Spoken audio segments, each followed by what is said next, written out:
সদ্য পরিচিত এক তরুণ বন্ধু সেদিন বলছিলেন, in India I see mafia everywhere. কথাটা এখন মনে পড়ল। আমাদের শহর গ্রাম সর্বত্রই সত্যি কথা বলতে কি অপরাধী, মাফিয়া, গুন্ডারাজের রমরমা। এখন আমাদের সমাজটাকে তারাই শাসন করে, আর তথাকথিত ভদ্র শিক্ষিত সম্প্রদায় তাদের অনুগত থেকে তাদের নির্দেশে পরিচালিত হয় মাত্র। সদা সর্বদা সচেষ্ট থাকে কি করে তাকে সন্তুষ্ট করা যায়, কি করে তার মন জুগিয়ে চলা যায়। তার জন্য যা করতে হয় সবকিছু করতে তারা প্রস্তুত। শুধু মুখ থেকে একটা কথা খসাবার অপেক্ষা মাত্র। এইখানে আজ আমরা এসে দাঁড়িয়েছি। দেশি বিদেশি নানা মনীষীরা আজ শুধু অক্ষরে আটকে আছেন। আমাদের ছোটবেলায় বেশ মনে পড়ে, আমরা সেই সব স্মরণীয় মানুষদেরই নিজেদের আইডল বা হিরো ভাবতাম। আজ তাদের প্রয়োজন ফুরিয়েছে। কিন্তু কেন এমনটা হলো? কবে থেকেই বা হলো? আমাদেরই বৃহত্তর সমাজ তবে কবে থেকে বদলে গিয়ে এমন নীতিহীন, আদর্শহীন হয়ে উঠল? কবে থেকে আমাদের শিশুরা এইসব নীতিহীন, আদর্শহীন মানুষের কাছে লালিত পালিত হচ্ছে? কি আছে তবে আমাদের সন্তান সন্ততির ভবিষ্যতে?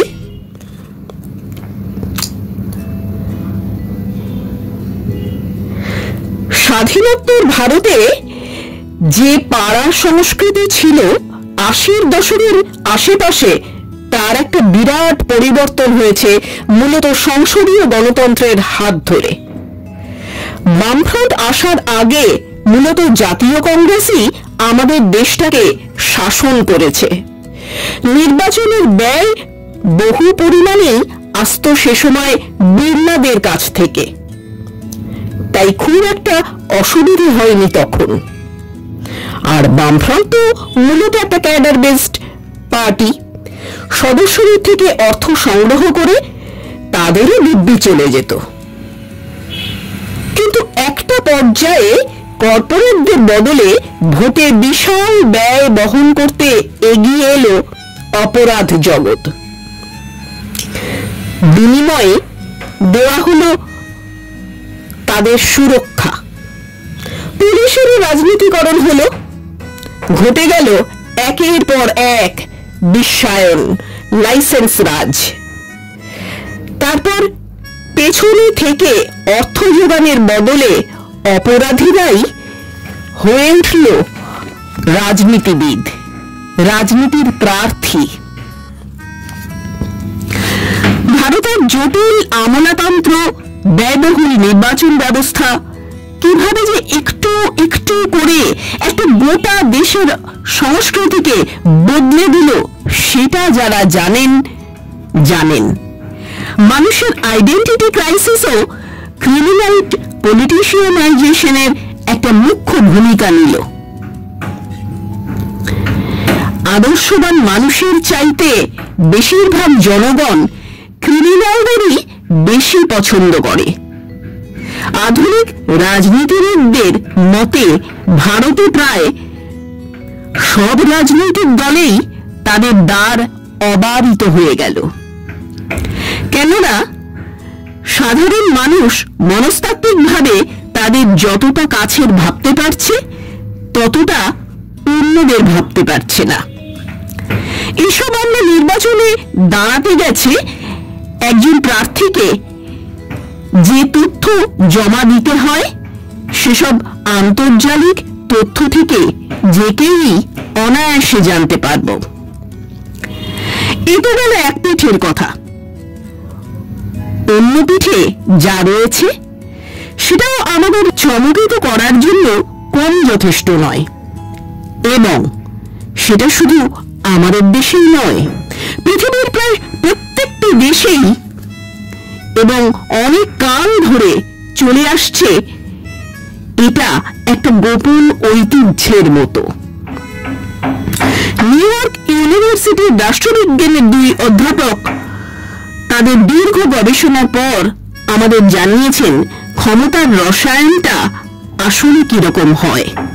অ্যালিস্টার স্মিথ ও ব্রুন মাস্কেটিয়ার্স জানাচ্ছেন সেই 1600-1700 শতাব্দী থেকেই লুই ফোর্টিনের সময় থেকে, হয়তোবা আগেও ছিল, রাজনীতি এবং ক্ষমতায় টিকে থাকার জন্য আসলে একজন শাসক ঠিক কি কি করে থাকেন সেই পাঠ আমাদের আরো জানাচ্ছে একজন শাসকের একটা ইনার সার্কেল বা কোর গ্রুপ থাকে, যাদের লয়ালিটিটা আসলে শাসককে কিনতে হয় নানা কিছুর মাধ্যমে।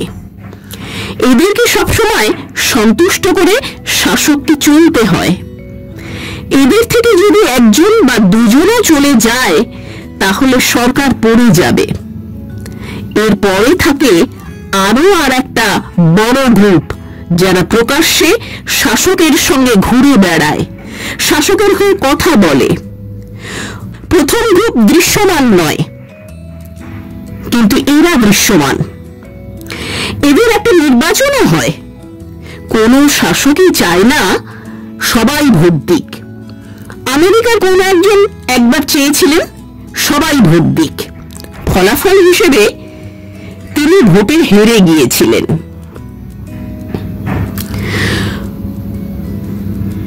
কোনো কিছুর মূল্যেই কোর গ্রুপের বিরুদ্ধে মুখ খোলা যায় না। চাইলে অনায়াসেই জনগণের বিরুদ্ধে বিশ্বাসঘাতকতা করা যায়, কিন্তু কোর গ্রুপের সঙ্গে নৈব নৈব চ। শাসক হতে গেলে, ক্ষমতায় টিকে থাকতে গেলে অনেক কিছু করতে হয়। শাসকের প্রাণহানির সংবাদ বা প্রাণহানিকর স্বাস্থ্য সংবাদ কখনো প্রকাশ্যে আসে না। এলেই বিপদ, সবাই তাকে ছেড়ে চলে যাবে। ইরানের রেজা শাহ পাহলভির অসুস্থতা জানা মাত্র তার নিজস্ব লোকজনেরা খোমেনির পাশে গিয়ে দাঁড়িয়েছিল 70-এর দশকে। শাসককে জানতে হয় তার দেশের নতুন নতুন টাকার উৎসের কথা, তৈরি করতে হয় বৈদেশিক প্রভাবশালীর সঙ্গে সম্পর্ক,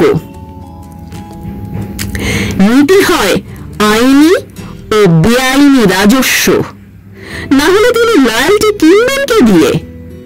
আবার দেবার সময় একটু ভারসাম্য বজায় রাখতে হয়।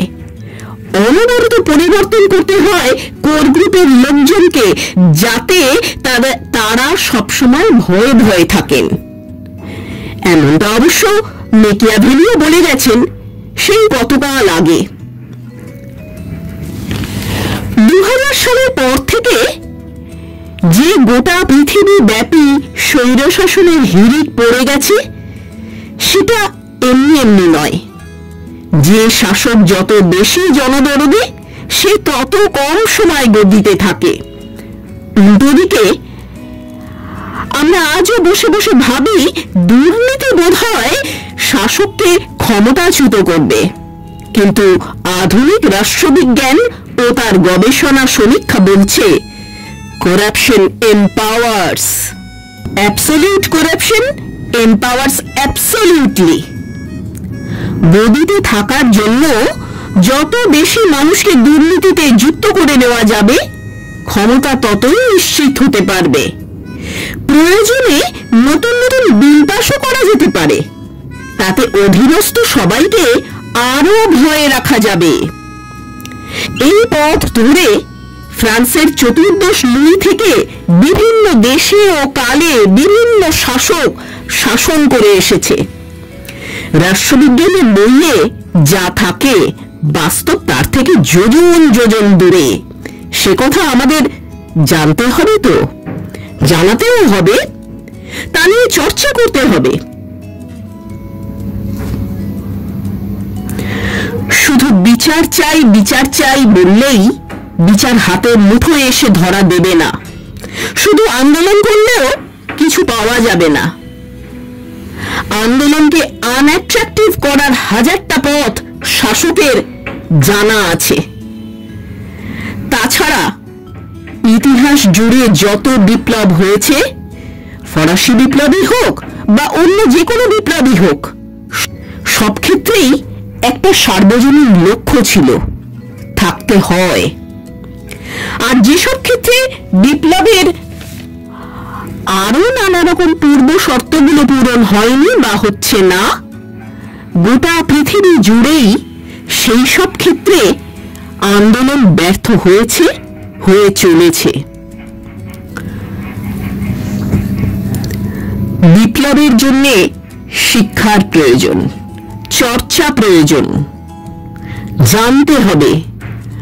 জানতে হবে আমরা কোথায় দাঁড়িয়ে আছি, সামগ্রিক ব্যবস্থাটা আসলে চলছে কিভাবে, ঠিক কোন কোন জায়গায় পরিবর্তন দরকার, সেই পরিবর্তন দাবি করতে হবে। আংশিকের লক্ষ্যকে সার্বজনীন বলে চালালে বিপ্লব অসম্ভব। এখন মানুষকেও ঠিক করতে হবে সে ঠিক কি চায়, আদর্শবান ন্যায়নীতিনিষ্ঠ রাজনীতিবিদ, না মাস লিডার হয়ে ওঠা পাড়ার গুন্ডাটাকে, যার সঙ্গে আইডেন্টিক্যালি সে কোথাও একটা এক। আইনের শাসন না বেআইনি সুযোগ সুবিধে, তার উপরেও নির্ভর করবে দুর্নীতিমুক্ত শাসন ও সমাজ জীবন। মানুষই তাহলে এবার যা বোঝার বুঝে নিক, কেননা সেই তো আসল জনগণ মন অধিনায়ক। ভিডিওটা এই অবধি যদি কেউ দেখে থাকেন আর যদি ভালো লেগে থাকে, তাহলে প্লিজ লাইক, শেয়ার, কমেন্ট করে আমাদের চ্যানেলের পাশে থাকবেন। সাবস্ক্রাইব করে পাশের বেল বাটনটাকে অন করে দেবেন, যাতে আমাদের পরবর্তী ভিডিওর নোটিফিকেশনগুলো আপনারা সহজেই পেতে পারেন। Be curious, be genius, celebrate your life in a proper way. আর হ্যাঁ, আরেকটা কথা, আপনারা কি কি বিষয়ে জানতে আগ্রহী সেটা এখানে কমেন্ট করে জানিয়ে দিন। আমরা পরবর্তীকালে চেষ্টা করব আপনাদের পছন্দ মতো বিষয়ে ভিডিও করতে। আজ তাহলে আসি।